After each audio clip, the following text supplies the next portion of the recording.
In this version, the TrueView transform control now has a new axis type indicator here.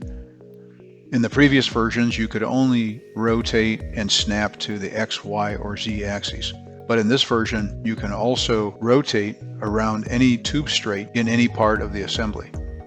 So in this case, the current tube is branch pipe 4, and we want to rotate around straight 3, which is this straight here.